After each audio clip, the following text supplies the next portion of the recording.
Sekarang komunis di Indonesia sudah menguasai pemerintahan. Dan komunis di Indonesia sudah melakukan balas dendam terhadap umat Islam dan ulamanya dengan menggunakan kekuasaan. Itulah yang terjadi. Bapak-bapak, ibu-ibu yang dimuliakan Allah. Bahkan yang cukup kita kagetkan,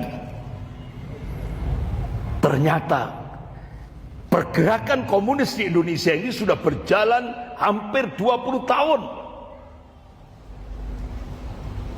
Bahkan ada salah seorang namanya Dr. Parman, itu bisa jebol UGM. Luar biasa. Ini kerja KKM, kerja di kalangan musuh, itu istilah pergerakan komunis. Selama 20 tahun. Luar biasa. Jadi ternyata, tapi alhamdulillah kita bersyukur Allah masih menyelamatkan Indonesia.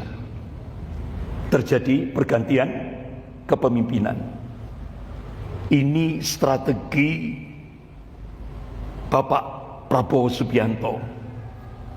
Beliau sudah mengamati betul, kalau beliau tidak melakukan operasi intelijen Sandi Yuda, beliau tidak masuk ke dalam, habis sudah Indonesia. Makanya beliau ketika masuk ke dalam, hanya menerima jabatan Menteri Pertahanan, beliau menyampaikan, saya siap dicaci maki, saya siap dijelek-jelekkan, karena inilah untuk penyelamatan negara. Karena komunis itu sudah mencengkeram Indonesia dan semua lini. Itu. Alhamdulillah, akhirnya Pak Prabowo berhasil menyelamatkan Indonesia dari cengkeraman komunis ini sampai hari ini. Cuma kita itu harus sabarnya harus kuat, Pak. Jadi kadang-kadang nggak sabaran ini. Jadi Pak Prabowo ini masih melaksanakan operasi intelijen Sandi Yuda. Ya, tujuannya apa? Beliau ingin, kenapa beliau masuk ke dalam? Itu karena beliau ingin mengetahui rencana strateginya, roadmapnya, peta jalannya, formasi kekuatannya. Itu tujuannya. Tapi kan kita ini kadang-kadang gagal paham. Ya, ya. Ini beliau makanya lihat Pak Prabowo nanti jangan sebulan 2 bulan, lihat setahun 2 tahun. Insya Allah Pak Prabowo akan menampakkan Prabowo yang asli. Ya. Karena awal-awal kemarin itu beliau masih melakukan operasi intelijen Sandi Yuda. Artinya yang namanya orang masuk itu kan harus masuk ke dalam, kan harus ngikuti. Nah itu, seperti itu. Nah sekarang ketika sudah terjadi perubahan, alhamdulillah kita patut syukuri. Apa yang bisa kita lakukan untuk menyongsong masa depan Islam di Indonesia? Kuncinya apa? Bangun kuatul ummah, kekuatan umat. Ayo kita bangun kuatul ummah, kekuatan umat.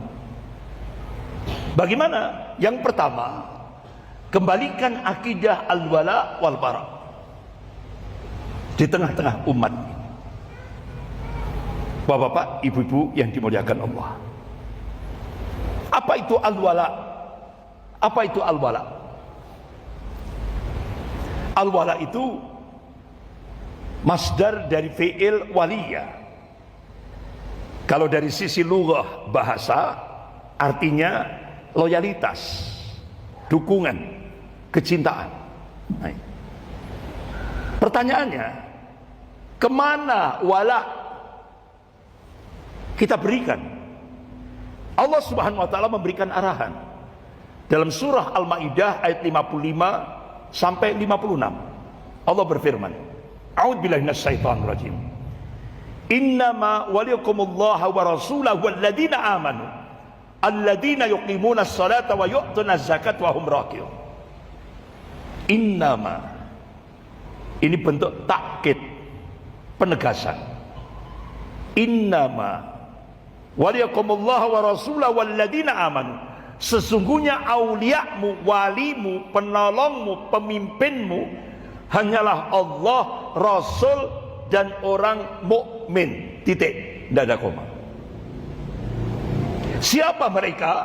Allah jelaskan. Alladzina yuqimuna sholata wa yu'tuna zakata wa hum raqiun. Mereka yang mendirikan salat, menunaikan zakat, serta tunduk patuh terhadap aturan-aturan Allah. Baru kalau itu sudah kita aplikasikan, kita amalkan dalam kehidupan ini, ayat 55 itu, Allah memberikan reward, hadiah, janji Allah pasti. Dalam surah Al-Maidah ayat 56, A'udzubillahi minasyaitonir rajim. Wa may yatawallallaha wa rasulahu walladzina amanu fa inna hizballahi humul ghalibun. Barang siapa yang menjadikan Allah, Rasul, dan orang mukmin sebagai aulianya, walinya, penolongnya, pemimpinnya, fa inna hizballahi humul ghalibun. Maka golongan Allah lah yang pasti akan diberikan al-ghalibun. Kalangan mufassir, ahli-ahli tafsir menafsirkan al-ghalibun itu maknanya kemenangan yang hakiki. Artinya di dunia dimuliakan oleh Allah, di akhirat jannah, surganya Allah Subhanahu wa taala.